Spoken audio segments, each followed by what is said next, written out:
Jennifer, I've noticed that the 2018 budget's been approved by the mayor and board. Yep. So I would love to know what you're thinking about it. Good stuff, bad stuff? Well, there's good and bad. I think the good thing is that City of Frederick residents are making a lot of money, and the good thing is our properties are worth a lot. The 10-year trend on property values shows a $15 million increase in money coming into the city for property taxes. It also shows that $2.5 million are coming in, $2.5 million additional dollars are coming in as a point of reference on income tax. So residents make a lot and send a lot to the city coffers. So that's a good thing. The bad thing is that the city administration has decided to say that the demand for services outpaces our income. So we've had to make some very tough choices. Now that is, in its face, what all governments say. I've said it myself. But we're not in a holding pattern. We are in a growth pattern. And we have to be careful about when we grow and how we grow. For instance, we see that this administration has decided to invest $2 million this year in the West Side Regional Park, the Hargett Farm development. $2 million in the capital budget. But you know what's next year, or the year after, and the year after that? Zero. Wow. Zero, zero. So they're saying they believe in the West Side Regional Park. The development plan calls for $98.5 million, but they're putting in $2 million this year and nothing in the future. That's not telling the truth to the public.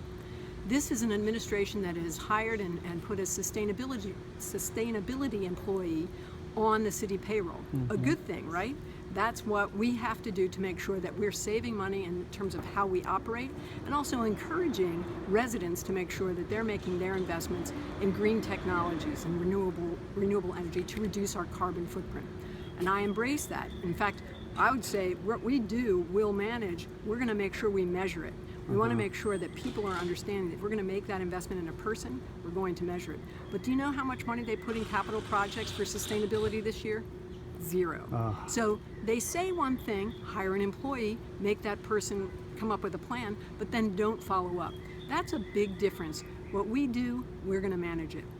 And we're going to tell the people about it. So those are a couple of the things that I think that people want to know about. And of course, one of the big services I think we got to have a conversation about is bulk trash. Yeah.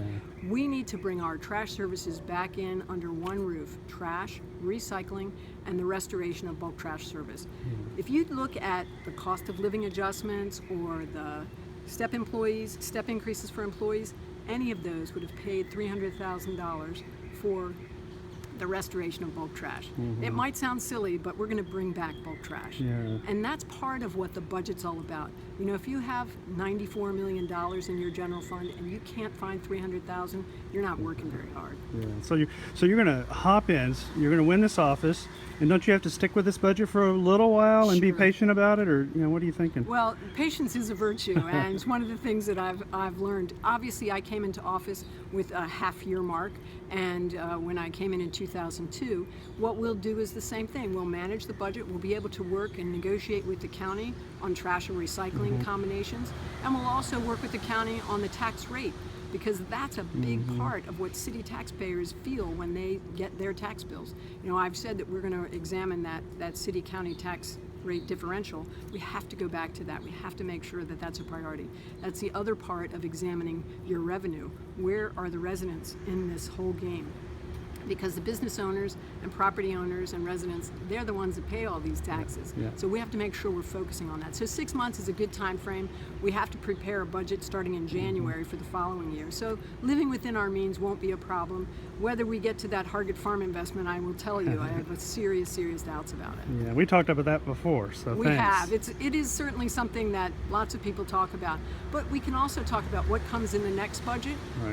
There's no money in here for fighting blight. They hire another person, but they don't have any acquisition plans. So we're going to do that, because I do think that people expect to see in the budget money for the projects that they are proud about, Carroll Creek, and projects that they know that need to be fixed, like the blight problem in some of the areas downtown.